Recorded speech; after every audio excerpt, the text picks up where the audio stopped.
Hello, everyone. I'm Todd C. Slater, the Simple Investor, and I wanted to talk to you today about pensions versus real estate. So, I'm not sure how many people actually have a company pension. We can talk about government pensions, but what is COVID 19 going to do to the pensions that are out there? There's been talk with a lot of companies that are saying that perhaps their pensions aren't going to be as strong as they first thought they would be. And we're hearing a lot of rumors about the government probably going to have to tax the pensions a little bit more once we come out of COVID 19 and we take a look at the real debt that we're going to have. So, where do you stand with your pension? And then what does it have to do with real estate? So, back to the pensions for a minute. When we take a look at people's pensions, government pension, a lot of times people will be looking at something like CPP, OAS, so old age security. And these numbers, of course, really don't leave much when people are taking a look at a lifestyle. So hopefully you've got some kind of company pension. But if you don't, then where are you going to be left in the future? And this is why we're talking about real estate and what you can create with real estate yourself is going to be more important in the future than ever before. When we look at investment real estate, people that are paying off your mortgage for you as time goes on, we know that eventually you start getting more and more equity. With some people will turn around and create their own cash flow by paying off the mortgage entirely. Now, when I talk about pensions in investment real estate, of course, I talk about leverage. And in the future, even with some adjustments according to the banks, there will be leverage that will be allowed. And what you can do is do refinancing. I call it leverage to live. Now, when we take a look at leverage to live, the idea here is that after a certain period of time, your real estate will have its debt reduced, value goes up, and now you're working with more equity.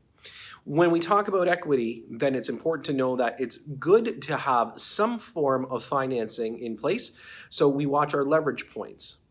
Now, again, in the future, when we talk about real estate, and this is one of the things that we do here at the Simple Investor, we always are focused on having so much equity versus so much debt on investment real estate because your rate of return is higher. If you just think that you want to get it paid down, your rate of return actually starts going down in the future. If you've completely paid off the debt, your return may only come in at between 5, 6, 7% maximum. But when you have leverage in place, your return is much, much higher per year. So what do we do? How do we focus on, fixing you up with your pension? Well, there's not much we're going to be able to do with the government. And from what we can see as far as the numbers and the amount of debt that all governments are taking on, government pensions are going to struggle in the future. So what about real estate? Everybody needs to live somewhere. We know that. And if you own investment real estate, perhaps this is going to be the way for you to guarantee some form of pension in your future. Again, leverage is going to be key here. There will be times where lenders may turn around and pull back a little on the actual percentage of leverage you can put on a property. But that's okay, because as your debt goes down, you can add some leverage and let your tenant pay it back again. And that is what we focus on. As I mentioned, leverage to live. When you have a few properties, you can start rotating them. And that would be you could refinance one year, and the next year you could refinance another, and you can continue that source of money coming in. And once the other one starts paying down its debt again, you can then refinance it in the future. So the idea of this is actually creating your own cycle. Now, when we take a look at real estate today during COVID-19, a lot of people are saying, hey, listen, Todd, we're going to be very cautious with buying investment real estate because the current state of tenancies. Well, we know that this is going to be, I'm going to say short-lived, if we take a look at the grand scheme of things. So if we're only looking at perhaps 18 months of uneasy times, trying to get through to the government, making sure that we get some of our rent back, working with tenants, of course, that's going to be one of the important things that we focus on. So ultimately, in the end, when we talk about investment real estate, it's not that short-sighted. It should not be. You don't talk about 12 or 24 months when you talk about investment real estate. That would be real estate and speculation. And at this time, I definitely would tell people not to speculate on real estate. We need to invest in real estate.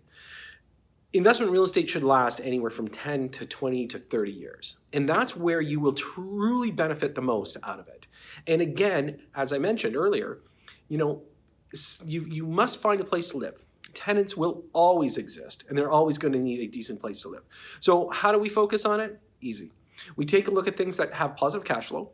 And so if you put a little bit more leverage in the future, you'll still have a good break-even point. And again, watching the properties pay themselves down, this is going to be a very important thing. As a real estate investor, the most important thing you can do is take a look at the long term. Don't calculate out the short term. You are not going to get rich quick by using this formula, but I can tell you ultimately in the end, you're going to be a lot more secure than you could ever be in any other form of pension. Yeah, I know we can talk about, some of the big companies, and we can talk about, some of the unions and some of their pensions, but they're going to struggle as well. And a lot of their investments have been hurt. So you don't have to keep your future in somebody else's hands. You can keep it in your own. And that's what you do when you own investment real estate. Anyways, I just thought I'd do a little bit of clarity today on pensions versus investment real estate. And that's it for today. So thanks so much for tuning in, and I'll talk to you soon.